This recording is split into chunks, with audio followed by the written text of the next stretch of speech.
Si tu en amènes 6, c'est un début, mais ça ne sera pas suffisant pour la réintroduction. Un projet pilote va être mis sur pied et ça consiste à capturer des caribous dans le nord, plus précisément à la frontière entre le lac Saint-Jean et le nord du Québec, et les amener s'installer à Val-d'Or en enclos. C'est 6 nouveaux individus qui vont s'ajouter aux 9 qui sont déjà là dans l'espoir de préserver la harde en déclin.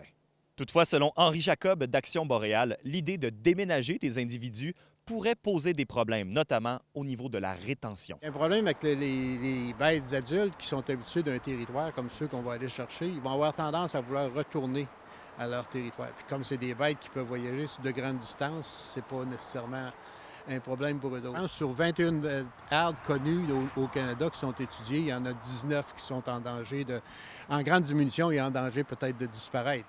Fait qu'aller en chercher de façon permanente, c'est un gros problème. En 1980, c'était entre 50 et 70 caribous forestiers qu'on retrouvait dans la harde de Val-d'Or. Il n'en reste que 9, selon M. Jacob. Et c'est la restauration de l'environnement, appuyée par des plans concrets, qui sauverait la population à long terme. C'est le problème, c'est qu'il n'y a aucun projet de réintroduction et de les retourner dans leurs habitats. Fait que si on ne fait pas ça, c'est un peu comme je te disais, c'est un élément de la recette, mais c'est pas suffisant pour le restaurer et sauver la bête. C'est pas nécessairement de sauver uniquement la bête, c'est de sauver tout l'écosystème. Et la bête, le caribou, on appelle ça dans le milieu scientifique une espèce parapluie.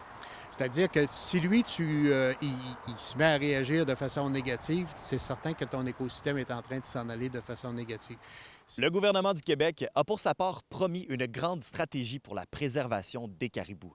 Mais ça, c'était en 2018. Depuis, c'est reporté et reporté. Les intervenants l'attendent avec impatience. D'ailleurs, le ministère qui pilote le dossier, le ministère de l'Environnement, de la lutte contre les changements climatiques, de la faune et des parcs, n'a pas répondu à nos demandes d'entrevue dans les délais. Alexandre Cabana pour RNC Nouvelles.